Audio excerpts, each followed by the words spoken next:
মহাকরণে শনিবার খাদ্য জনসংভরণ ও ক্রেতা স্বার্থ বিষয়ক দপ্তরে একটি গুরুত্বপূর্ণ পর্যালোচনা বৈঠক অনুষ্ঠিত হয়। বৈঠকে সভাপতিত্ব করেন রাজ্যের মন্ত্রী সুশান্ত চৌধুরী। বৈঠকে রাজ্যের গণবন্টন ব্যবস্থাকে আরও শক্তিশালী ও জনমুখী করার উপর জোর দেওয়া হয়। অত্যাবশ্যকীয় পণ্য, পেট্রোল, ডিজেল ও এলপিজির মজুত এবং সরবরাহ পরিস্থিতি খতিয়ে দেখা হয়। দপ্তরি সচিব ও আধিকারিকদের উপস্থিতিতে রেশন ব্যবস্থার মাধ্যমে সাধারণ মানুষের কাছে সহজে পণ্য পৌঁছে দেওয়ার বিষয়েও বিস্তারিত আলোচনা হয়। মন্ত্রী প্রয়োজনীয় নির্দেশ দিয়ে জানান, রাজ্যে প্রতিটি মানুষের কাছে গণবন্টন ব্যবস্থার সুফল পৌঁছে দিতে সরকার বদ্ধপরিকর।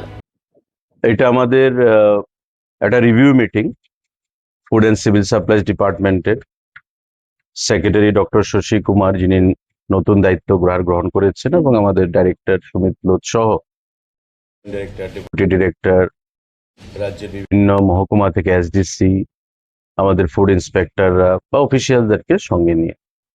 আপনারা জানেন যে প্রতি ৩-৪ মাস অন্তর অন্তর আমরা এই রিভিউ মিটিংটা করে থাকি, এবং আজকে সকলের উপস্থিতিতে মিটিংয়ে কিছু এজেন্ডা নিয়ে আমাদের আলোচনা হয়েছে।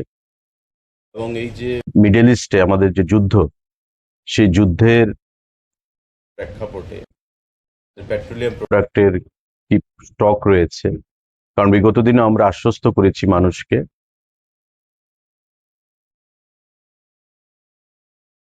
রাজ্যে কোথাও পেট্রোলিয়াম প্রোডাক্টের, পেট্রোল, ডিজেল বা আমাদের এলপিজি কোনো শর্টেজ নেই বা ক্রাইসিস নেই।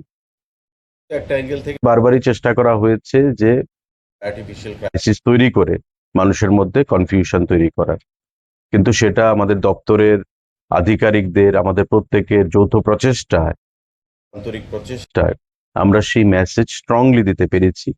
যদি কোথাও কোনো কালোবাজারি হয়, আমরা দপ্তরের তরফ থেকে সময় অ্যাকশন হবে এবং মানুষকে যেন আশ্বস্ত করা হয় আমাদের স্টক সম্পর্কে, সেটা আমরা করতে পেরেছি।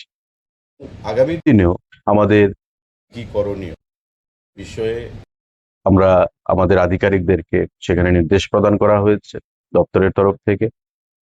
যেহেতু খাদ্য এবং জনসম্ভরণ দপ্তর এটা একটা সার্ভিস প্রোভাইডার,